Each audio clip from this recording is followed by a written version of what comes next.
Pak Yusuf.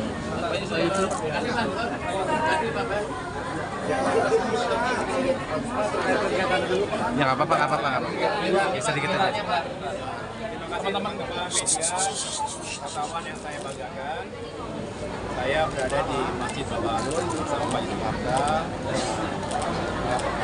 kita keluarga besar dan masyarakat yang ada di sekitar sini, termasuk tadi menghadirkan komunitas ojol, juga masyarakat keturunan Tionghoa, yang hadir dari Cianjur, dari Sukabumi, termasuk dari Jakarta sendiri. Semangatnya adalah tentu terus kita berbagi dan membangun solidaritas kemanusiaan di bulan suci Ramadan yang penuh dengan keberkahan ini. Tentu ini adalah panggilan kita semua untuk terus membantu paling tidak mengurangi beban masyarakat yang sangat membutuhkan. Apalagi kita harap jelang Lebaran ini sudah kita juga bisa berkumpul keluarga dengan suasana yang baik. Sekaligus tadi saya menyampaikan kepada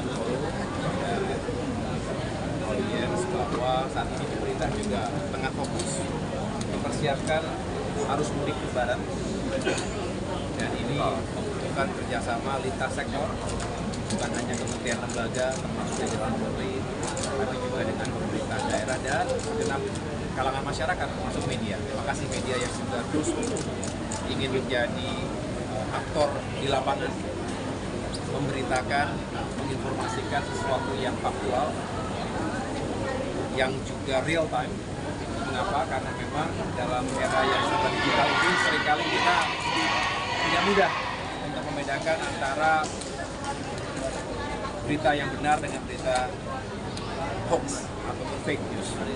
Nah, kita berharap ini bisa kita jembatani dengan baik. Secara prasarana dan sarana yang dibutuhkan untuk transportasi selama mudik dan balik Lebaran nanti, tentunya kita juga ingin memastikan semuanya siap.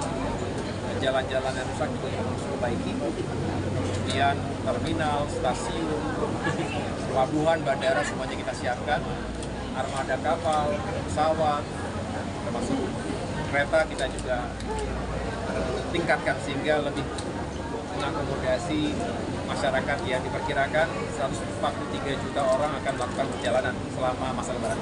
Saya rasa itu yang dapat saya sampaikan. Daerah terdampak bencana, infrastrukturnya siapa sih sebenarnya menjelang mudik? Kenapa? Daerah yang terdampak bencana, Iya. provinsi menjelang mudik menjelang Idul Fitri. Yang Sumatera ini, ya. Satgas Percepatan Rehabilitasi dan Rekonstruksi Pasca Bencana Sumatera yang menimpa Aceh, Sumatera Utara, dan Sumatera Barat terus bekerja. Kami dalam berbagai kesempatan juga terus melakukan rapat-rapat koordinasi dan pemeriksaan langsung di lapangan. Tentu progresnya berjalan, baik itu perbaikan atau pembangunan kembali jalan dan jembatan yang baru, sumber-sumber air bersih, kemudian juga tentunya perumahan rakyat yang banyak rusak, apakah kategori rusak ringan, sedang, berat, dan bahkan hilang wujud karena banjir dan juga longsor. Dan ini semua terus dihitung dengan baik. Paling tidak sementara, hunian-hunian sementara itu juga sudah bisa digunakan secara dominan ya saat ini di 3 provinsi tersebut.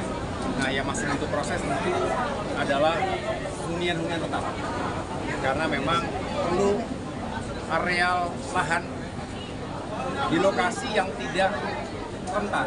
Jadi jangan sampai kita membangun kembali tapi tetap rentan terhadap bencana yang mungkin terjadi. Jadi harus disiapkan lahan dan tata ruangnya harus dibenahi sehingga tidak justru menimbulkan masalah-masalah yang lainnya. Jadi secara infrastruktur sekali lagi kami fokus akan mengawal dan terus mendorong Kementerian Pekerjaan Umum, Kementerian Perumahan dan Kawasan Permukiman, dan tentunya juga Kementerian Agraria dan Tata Ruang karena berkaitan dengan urusan lahan dan tata ruang tadi, agar bekerja secara paralel dan mudah-mudahan selalu ada progres yang baik dari bulan ke bulan dan tahun ke tahun, karena memang membutuhkan waktu yang juga cukup panjang untuk bisa kembali seperti sedia kala dan bahkan lebih baik dari sebelumnya. Gitu. Oke. Terima kasih ya teman-teman. Terima kasih Pak Menteri.